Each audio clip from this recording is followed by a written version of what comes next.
Bonjour tout le monde, on se retrouve pour la suite des tutos regex. Aujourd'hui, on va voir les encres. Donc les encres, c'est une partie assez importante parce que c'est vraiment quelque chose qu'on utilise beaucoup dans les regex. Donc on va commencer par la première encre qui est l'accent circonflexe. Donc, ainsi, il est où? Euh, Hop, voilà. L'accent circonflexe, j'arrivais plus à le trouver sur le clavier. C'est bon, j'ai retrouvé Alt GR9. Donc l'accent circonflexe permet de définir le début de la ligne, début d'une ligne. Donc après, si je mets par exemple un quantificateur, enfin un point quantificateur, on va dire 3 par exemple, on obtient donc les 3 premiers caractères de chaque ligne. Très important, ça match sur chaque ligne. Donc ça c'est pour l'accent circonflexe. Maintenant on va voir le dollar. Le dollar c'est comme l'accent circonflexe, sauf qu'au lieu de matcher le début de ligne, il match la fin de ligne. Donc là, vous voyez, je mets $, ça match les 3 derniers caractères. Si je mets accent circonflexe .3, ça match les 3 premiers caractères.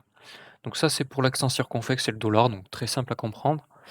Maintenant, on a l'anti-slash grand A qui va matcher les 3 premiers caractères de la chaîne de caractères. Pas de la ligne, mais bien de la chaîne de caractères. Donc c'est comme l'accent circonflexe, sauf qu'au lieu d'aller matcher chaque ligne, ça va matcher la chaîne de caractères. Et donc, si vous avez suivi, l'anti-slash grand Z, c'est comme le dollar, sauf que ça match sur la chaîne de caractères entière. Donc, ça match les 3 derniers caractères sur l'entièreté de ma chaîne de caractères. Voilà. Ensuite, on a l'anti-slash petit b. Ça match. Comment expliquer ça?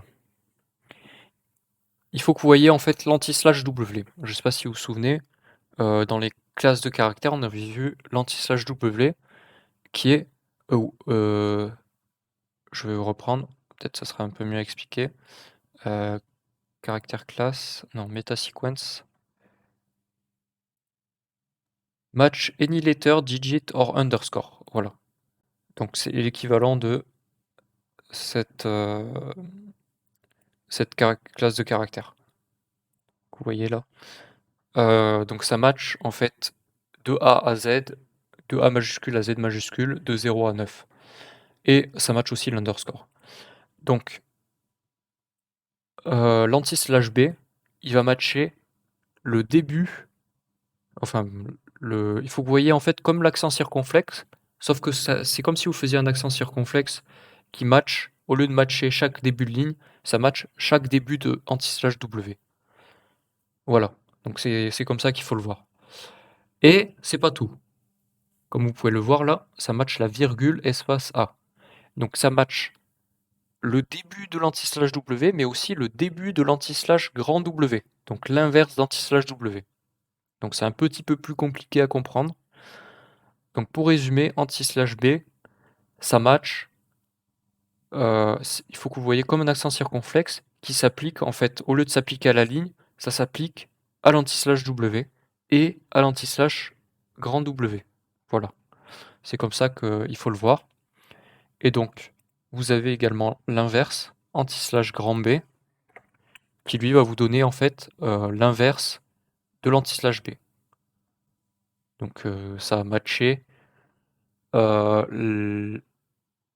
va matcher tout ce qui ne matche pas l'anti-slash B. Voilà. J'espère que c'est clair et je sais que la dernière, notion est un peu compliquée à comprendre. J'espère que je l'aurai bien expliqué. Sur ce, on a fini pour les encres. À plus tout le monde. Ciao.